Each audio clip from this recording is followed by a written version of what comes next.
The Chosen is the Christian equivalent to a tear-jerking drama.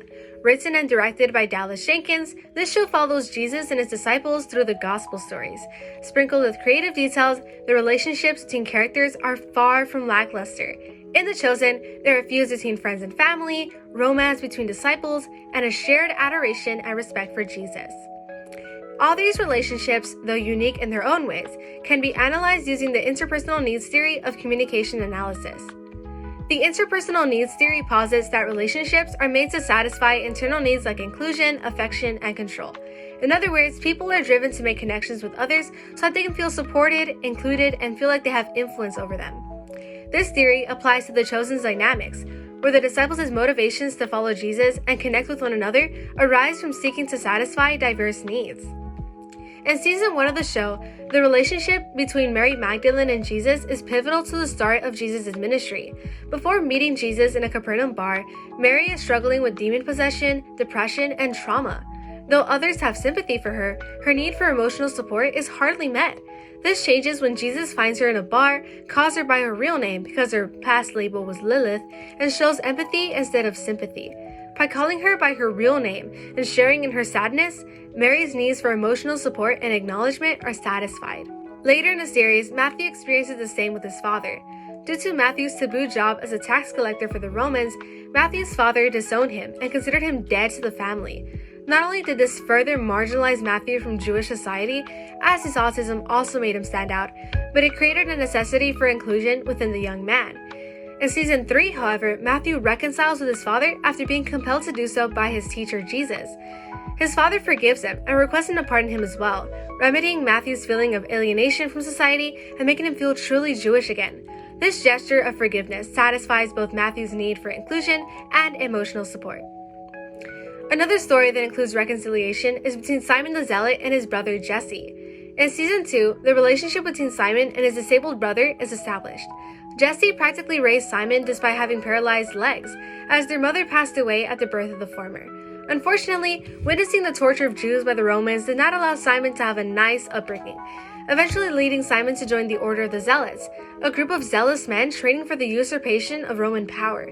By leaving Jesse behind, he essentially betrayed his brother and left him to fend for himself. Being a disabled man, Jesse had no choice but to sit around the pool of Bethesda, hoping that one day he'll be cured of his ailment. Meanwhile, Simon trained for years in the way of the Zealots to assassinate Roman officials. The two meet again when Simon is tasked to kill a Roman magistrate in Ashkelon, the area where Jesse sits helplessly. Though the two initially have an argument over the morality of Simon's work, they reconcile when Jesus heals Jesse and the latter finds Simon in the middle of his mission. Simon dropping the mission to reconcile with his brother is fueled by the need for loyalty in relationships.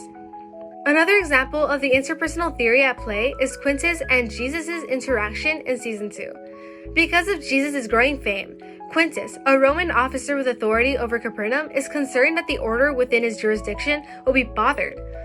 This challenges Quintus' need for control and influence, therefore prompting him to seek Jesus for questioning and to inflict fear within him. Though the interrogation does not go as planned, Quintus' desire to satisfy this need for control is the motivation behind his relationship with Jesus. Lastly, the interpersonal theory is shown when Rhema's father, Kaphne, refuses to allow her to follow Jesus. After turning water into wine at the wedding of Cana, Rhema and Thomas, who work in Kaphne's wine business, are impressed to follow this new teacher.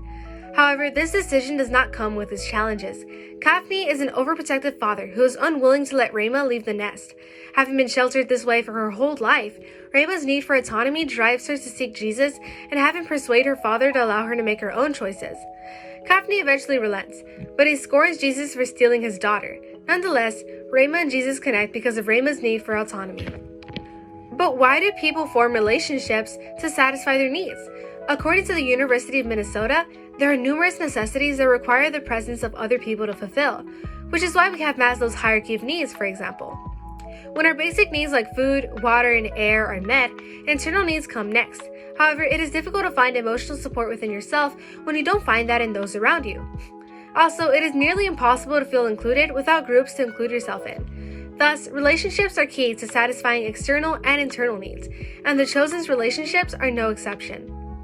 Many, if not all, of the Chosen's relationships can be analyzed using the interpersonal theory of communication. As shown in the cases of Mary, Matthew, Simon, Quintus, and Rama, people form connections to satisfy core emotional needs like acceptance, inclusion, loyalty, control, and autonomy.